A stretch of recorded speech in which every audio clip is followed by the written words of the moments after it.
Thank you for continuing to tune in to the Afro-American second annual Black Business Matters Women Who Win Virtual Expo. My name is Dana Peck, Director of Digital Solutions, and we are excited to bring to you another interview by our very own Misha Green with Congresswoman Donna Edwards.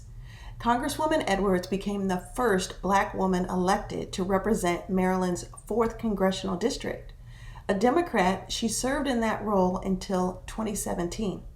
The district includes PG County and parts of Anne Arundel County. She's been gearing up for a campaign to return to this seat for a few months after Representative Brown announced he would vacate the seat to run for Maryland's Attorney General position. And stated recently, she said that the fact is the 4th Congressional District is not getting its fair share from Washington, and she wants to fix that.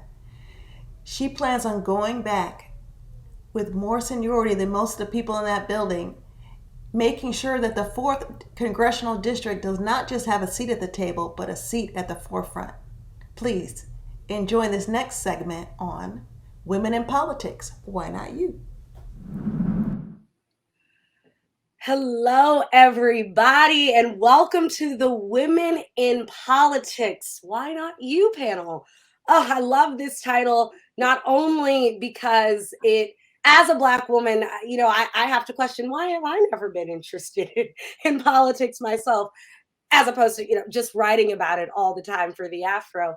But I also think because we have a woman who has had a long trajectory in politics and is still on the grind, as you see with that sign in the background. So I am so elated to be here with, she has former Congresswoman, but once a Congresswoman, always a Congresswoman, Donna F. Edwards. How are you doing today?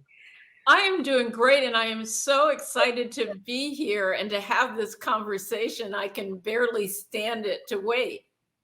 I have been really excited about this conversation because you, as someone who's grown up in the DMV, you are really just someone who I've admired for so long. Obviously, I've seen you on campaign trails, on television, and of course, representing the 4th District of Maryland in the United States Congress. And so we have a lot to talk about today because I know that your journey has not just been helping your constituents and the people of the United States, but it's also helping other people who are working to follow in your footsteps. So are you ready to jump into this panel?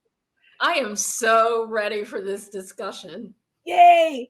Okay, so you know me, I like to do fun games and icebreakers. I don't know if it's the theater background or what, but I have a little game called Women Who Win Game Show. And it just means that you'll answer the question or complete the phrase that I'm going to give you. And so it all is from the notion of as a woman who wins. And in this case, as a woman who wins, who's also running for office.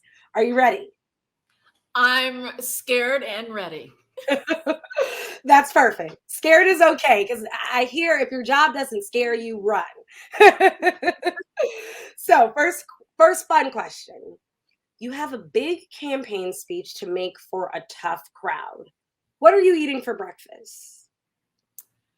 Well, I'm eating a full breakfast because I want to make sure that when I go, my feet are firmly planted on the ground. And usually that means for me a bagel and some yogurt and some fruit and about 16 ounces of coffee. That straight coffee, black. That sounds like somebody who's not only ready to win, they're ready to take over.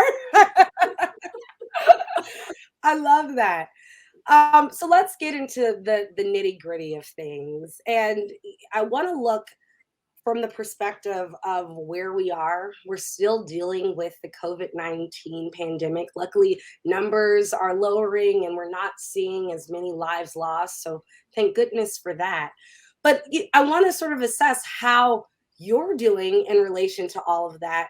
but also how you believe women in politics have played an integral role in addressing the challenges of the COVID-19 pandemic, as well as sort of how you would have done things in this, and if you're incorporating some of that rhetoric into this campaign.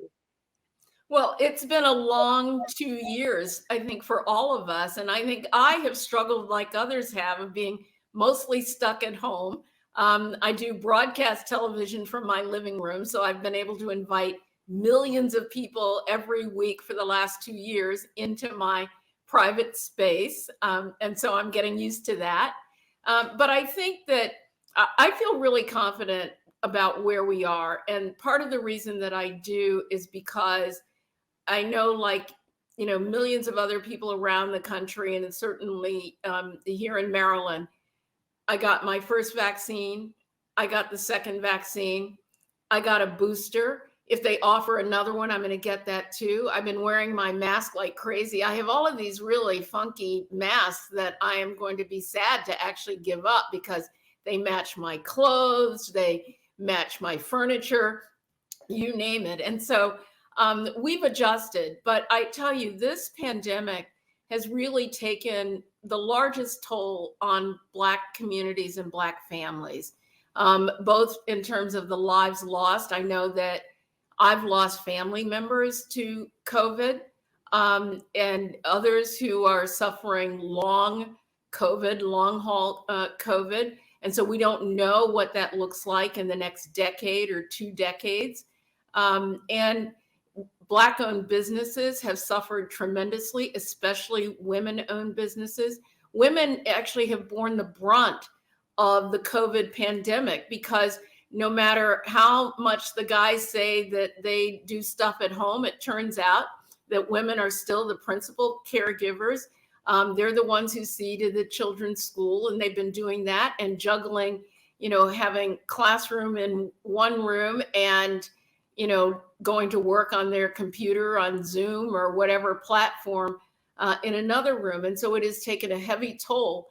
And that means to me that from a political standpoint, we may have injected some resources into the economy, which I think has been very important. And women have been at the forefront of that in our state and also in the nation in terms of making sure that family needs, that the care economy is invested in, given where we are.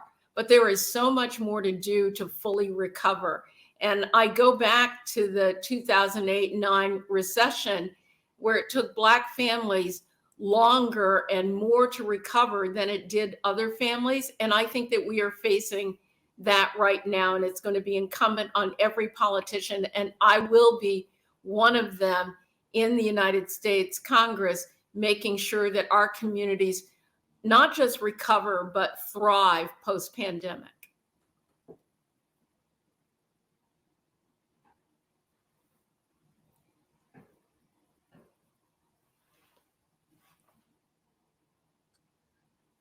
Now, you know that I should know better than being on mute in this time. Yes, I really appreciate you, Congresswoman Edwards, raising attention not only to the fact that we have been at the forefront of this fight, but also the ones in the households controlling, managing our children, managing the education side of things, as well as trying to make it on our own during these times. So thank you for that. Our next question is about your trajectory into politics. This is no new field for you. And I'm interested in what inspired you to begin your journey into politics, as well as what makes you continue to want to be in this fight decades later. Well, first of all, I didn't start out as a politician.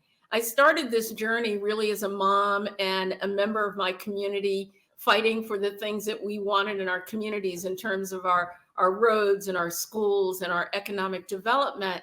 And I describe myself sometimes as an accidental politician. And what I mean by that is that I knew that we were going in the wrong direction.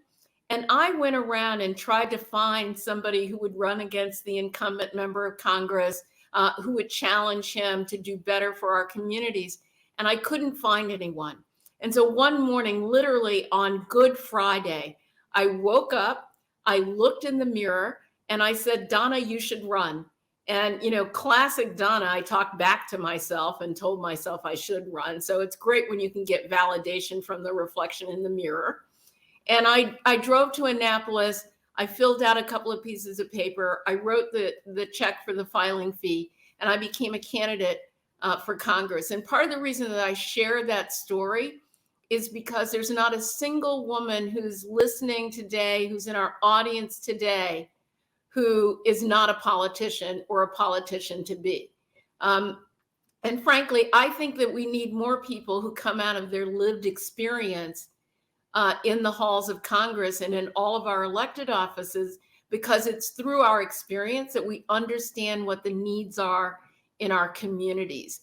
And I think that that is an important voice to have in the Congress of the United States, and it's an important voice to have in our state and throughout our local leadership. And so there's not a single one of us that should be exempt. Maybe we work and collect a paycheck for a living. Maybe we sign the paychecks for somebody else, or we're a nurse or a doctor or a lawyer or a union member. You should think about yourself as a prospective member of a school board, of a county council, of a city council, as a mayor, as a governor. Because if our voices aren't at all of those tables, it's just like Shirley Chisholm said, if there's not a seat at the table, I'm bringing my folding chair. And that's exactly what I did when I ran for Congress. Shout out to groundbreaking Shirley Chisholm, but thank you, Congresswoman Edwards. I'm super inspired. I'm like, I can be a politician. And all of you all out there, as she said, there's not one of us on this call today who does not have that potential. So I'm really, really excited about this. Next fun question. Are you ready? Oh, yes. Okay. So this is for all of us out here who have not really put our politician hats on. You're a pro at this, I know. But we're prepping for our first campaign meeting. What are 3 things that we need on the agenda? Well, I know when I'm getting ready to meet anyone, whether it's in an office or at an event, I want to know who I'm meeting. I want to know what their issues and concerns are. And then I want to match some of the concerns that I have with theirs so that we can come to some common understanding and be able to have a conversation. And so those are the things that I do to prepare for any meeting. And I think that those are things that we prepare for, whether we're in business or running nonprofits or in our ordinary jobs. And that's what I do to get ready. And it doesn't mean that I'm not nervous. It doesn't mean that, something can be thrown my way that could be a monkey wrench, but it means that I actually feel prepared for whomever the audience is. Thank you for that. I know we can all take that in our daily lives. So the next question I have is about how we can find some ways to feel prepared to run for political office. And what do we as women need to be ready to begin to hit that campaign trail? I know in your last answer, you said preparation is key. So this is a perfect transition. Well, money, message, and momentum. Those are the things that I learned. You have to be comfortable asking people for money. I spend right now in this campaign about 40 hours a week picking up the phone and calling people who are perfect strangers, describing myself and asking them to invest in my campaign. It also means that there are a lot of people who hang up on you, who don't answer your call, who will never return your phone call. But for every one of those, or maybe every 10 or 15 of those, there's somebody who's willing to make an investment in your campaign.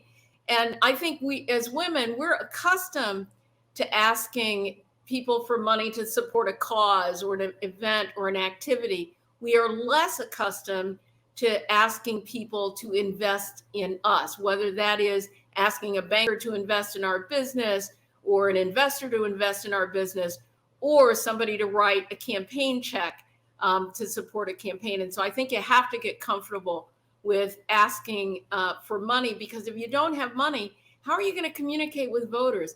How are you going to be able to get out there and knock on doors and make phone calls and run television ads and print palm cards and the things that you need?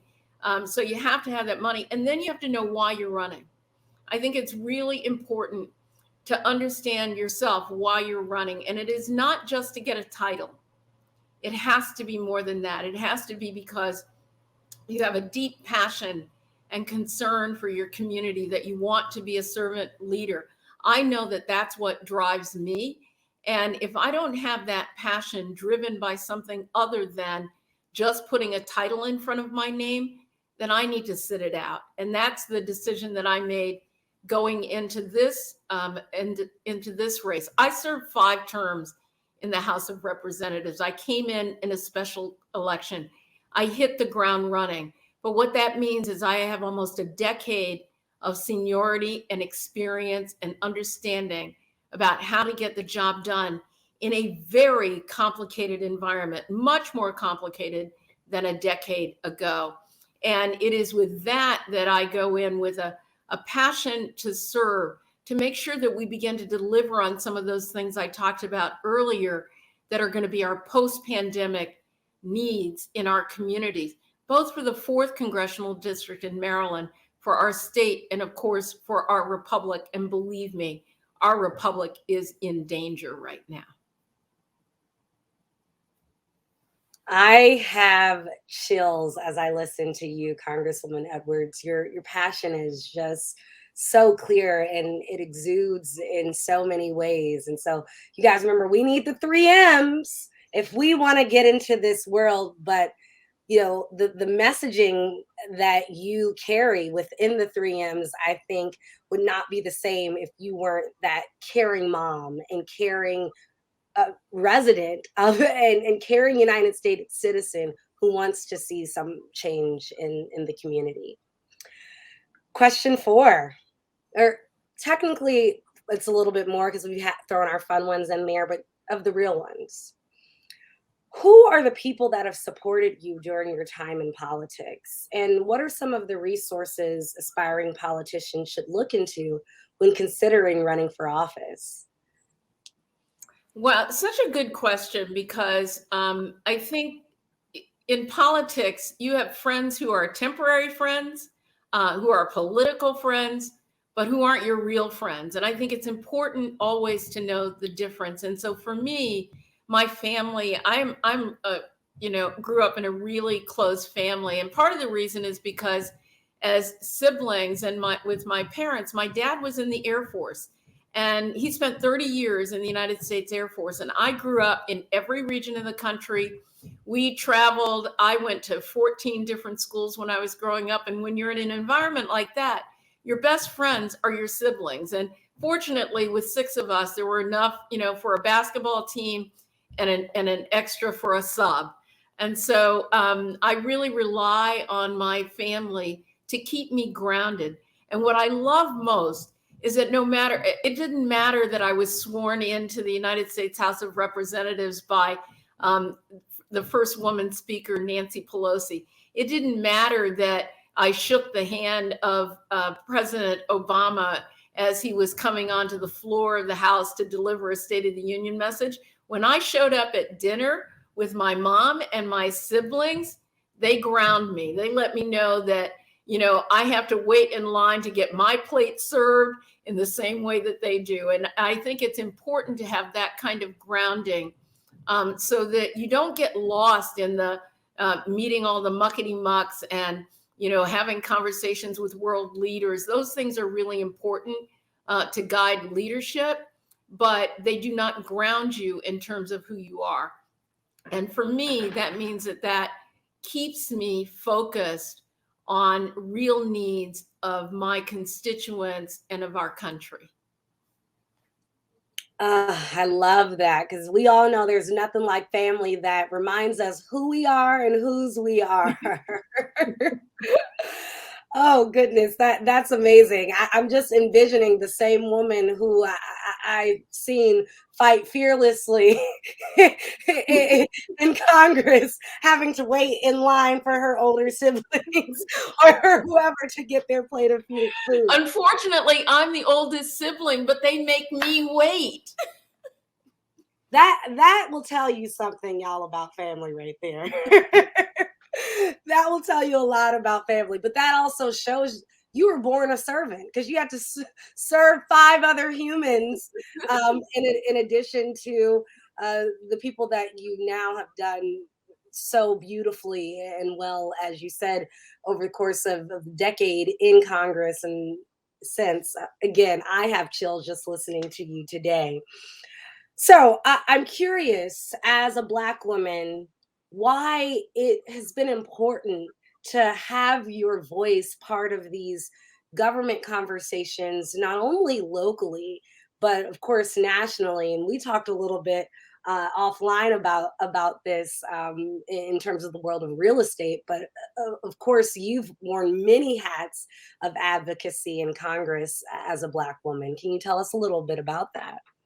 I will. And thank you for asking this question because I think even as much progress as we have made in terms of education achievement, the growth of our small business, um, uh, growth with for Black women-owned businesses, and in politics and all of the rest, we still have a long way to go. And when I think about the House of Representatives, I remember a statistic that first of all, there are only 21% of the Congress are women, and of that 21%, I think it's about 5% are Black women. 5 to 7% are Black women, and so what that means is that for all of those 435 seats, plus the District of Columbia that are in that, and the other territories that are in the House of Representatives, we still are a minority of a minority of a minority. And that is important to know because it means that all across the country, there are women who are getting ready to be and are prepared to lead now. And we have to make sure that we're training and investing in them so that they can run for office and so that they can win office, so that our voices can be heard. One of the important areas, I think, is especially around healthcare. We know, and I apologize for the phone, I don't even know how to turn it off. But we know You're live. That's how it works.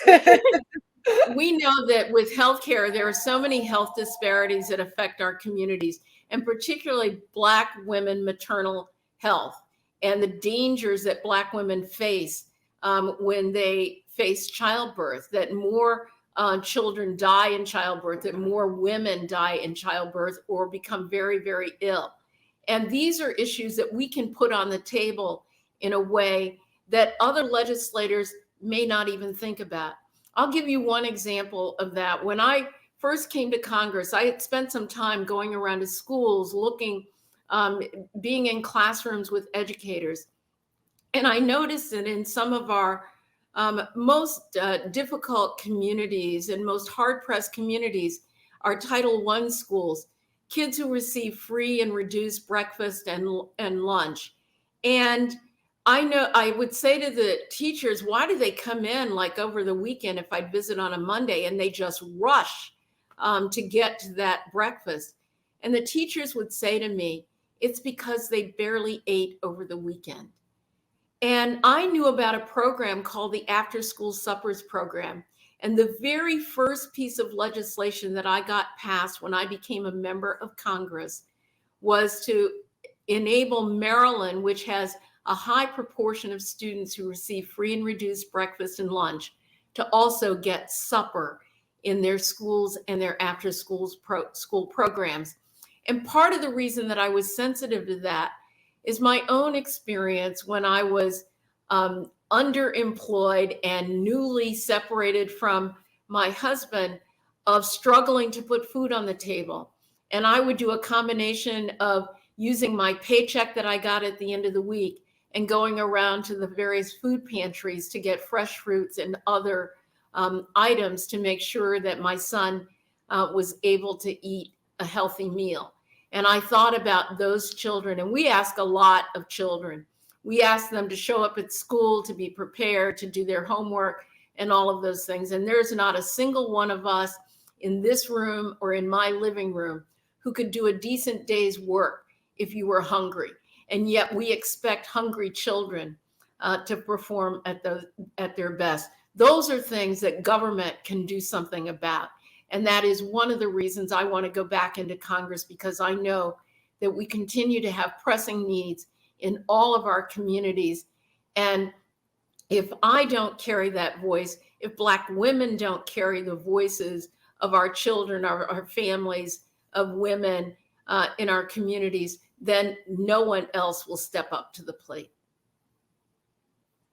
Thank you for that. That was really a thought-provoking answer. And again, a reason why we need you and other women out there to join this world of politics and realize that your voices are valuable and so necessary in this world where, look, Black women, as Congresswoman Edwards said, is only 5 to 7% of the U.S. House of Representatives. All right, a fun question before we wrap. You are low in the polls, but not giving up hope. What is your pump up song that keeps you going? And we're just saying that this is not happening for 2022, okay? Exactly. Yes. You know, this is a completely made up question, but I will tell you that I am so motivated by so many women who are powerful women artists who really speak to me.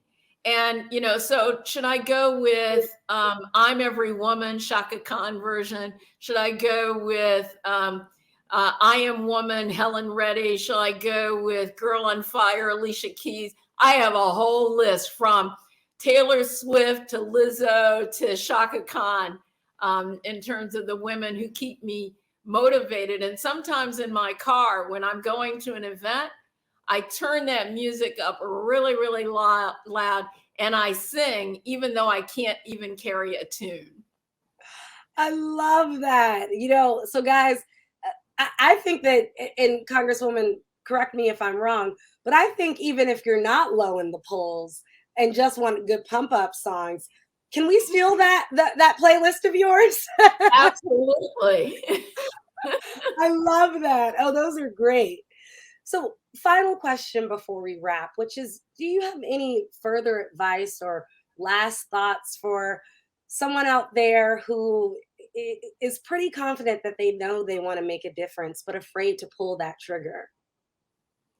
Well, first of all, we're all politicians. There's not a single aspect of our life that is not impacted by politics, whether those are politics of the moment or they are the future. And so I think we've got to get out of our skin in thinking there's some certain prototype that should run for and win elective office. Just throw that away, because if that is true, then it would mean that no Black women would really run, because the only people that you'd ever choose are men, because they already hold office anyway. And so I think we should each think of ourselves as able to run for office, work for some other woman who is running for office, financially support someone who's running for office, because we don't have, just like in business, women politicians, and particularly Black women, do not have the access to the kind of capital and people who write those big checks to run for office. And so we have to do it ourselves, but we have networks, we have our businesses, we have our sororities, we have our social networks. And if you're spending money on a pair of shoes, skip it maybe for 1 month and write a check to somebody that you think should run for and win public office. Absolutely. Oh, I am so fired up. Congresswoman Donna F. Edwards, in the house at the Women Who Wins Black Business Matters Conference, telling us about the importance of Black women in politics, but also why we should know that we're all politicians. And if we have that urge to go out and ensure that our voices are not only heard, but that we can make an impact in our community, then we can go out and do it. And Congresswoman Edwards is no newbie to this world. If she says we all can do it, we can all do it. Thank you so much, Congresswoman Edwards, for everything, for being here with us today, but also just for being a groundbreaking woman who wins every single day. Thank you very much. I mean, this has been a real pleasure to participate. And, you know, one day when we're not in COVID, we're all going to get together and have a really good time. And then you will be able to call me just Congresswoman Donna Edwards, because this is going to be a win. I am so looking forward to that moment. Thank you again. Thank you.